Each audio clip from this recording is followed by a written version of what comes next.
मलिक साहब ये बता दें कि सुन्नी इत्तेहाद कौंसिल के चेयरमैन जो है हामिद अल्लाह, उन्होंने कहा है कि हम अपने बानी को जो है रहा नहीं करा सकते, अब हमें असम्बलियों में रहने का कोई राइट नहीं। आप क्या समझते हैं कि ऐसा ही है? सर बात यह है कि ये उधर फैसले हमारी कोर कमेटी ने करने हैं, हमने अपनी क़यादत को सामने रखते हुए उनके फैसले अडॉप्ट कर दिए।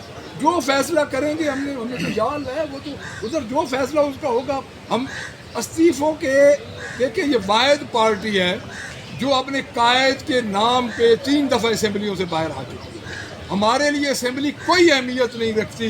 इमरान खान की रिहाई के आगे असम्बली कोई अहमियत ही नहीं रखती। देखिए, हमें वोट मिले हैं इमरान खान के नाम पे, इधर इमरान खान के निशान पे भी नहीं, इमरान खान के नाम पे वोट मिले हैं। हमारे लिए असम्बली कोई अहमियत नहीं रखती। जो हमारी पार्टी की आदत फैसला करेगी, सबसे पहले पंजाब असम्बली की पार्लिमानी पार्टी जो है उसको आने। अच्छा ये बताएं, पहले आप कहते रहे कि जी इमरान खान बैकडोर मुलाकात करेंगे हुकूमत से, फिर आप जो है लगता है इमरान खान घबरा गए, फिर कहने लगे जी हम नहीं करेंगे, हम तो फौजी क़यादत से करेंगे। आप कह रहे हैं कि हमारा कोई नुमाइंदे नहीं है, तो असल स्टांस है क्या फिर?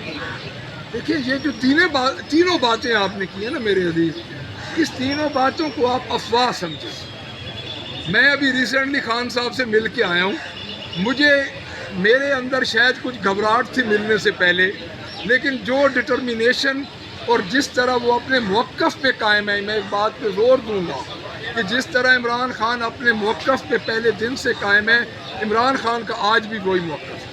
अच्छा मलिक साहब, ये बताइएगा कि आपकी जो तहरीक है, तहरीक तहफ़्फ़ुज़ आइनी पाकिस्तान, उसने फैसलाबाद में पहले जलसे की इजाज़त मांग रखी है। ज़िला इंतज़ामिया डिप्टी कमिश्नर की जानिब से इजाज़त नहीं मिली। क्या हिकमत अमली होगी? तारीख़ फिर से तब्दील की जाएगी कराची के जलसे की तरह, या फिर बात की जाएगी इंतज़ामिया से? देखिए जी, हम बुनियादी तौर पे हम एक सियासी जमात हैं। सियासी जमात का हक़ है कि वो अपने जलसे जुलूस, अपना पुरअमन एहतजाज, पुरअमन जलसे करे। अब ये एडमिनिस्ट्रेशन पे जाता है कि वो इस सूबे को अनारकी की तरफ लेके जाते हैं, या इस सूबे में एक लार्जेस्ट पार्टी जो है, जो पूरे पाकिस्तान की सिंगल लार्जेस्ट पार्टी है, उसको अपने पुरअमन एहतजाज, पुरअमन जलसे, पुरअमन एक्टिविटीज़ करने की इजाज़त देते हैं।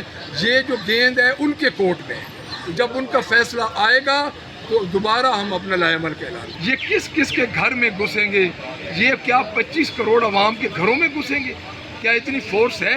ये डरे उस दिन से जब लोग बाहर निकल आए इनके जुल्म की वजह से। दूसरी बात, हमारे चेयरमैन इमरान खान और उनकी मिसेस बुशरा बीबी पे जितने ये जुल्म कर रहे हैं और बोगस मुकदमात में उनको अंदर रखा हुआ है। साइफर का जो केस है वो ऑलमोस्ट एंड होने वाला है। बुशरा बीबी का ये कोई केस बता नहीं रहे, उनके मुतालिक कुछ भी ये उनको जो तकलीफ़ है, मैंने पिछली दफ़ा भी ये कहा है कि शौकत खानम हमारे पास एक बेहतरीन पैनल है, उस पे हमारा इलाज करवाया जाए, लेकिन ये वहाँ पे भी अपना जुल्म जारी रखे हुए हैं। इनका क्या ख्याल है कि हम घबरा जाएंगे?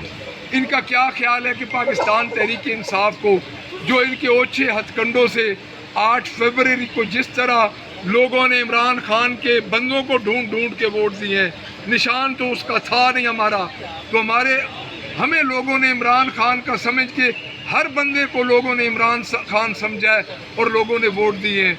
इंशाअल्लाह ताला ये एक कमज़ोर दीवार है, ये एक गिरती हुई दीवार है और ये गिरेगी। बेसिकली ये पाकिस्तान तहरीक इंसाफ के वर्कर्स को पकड़ने के लिए है।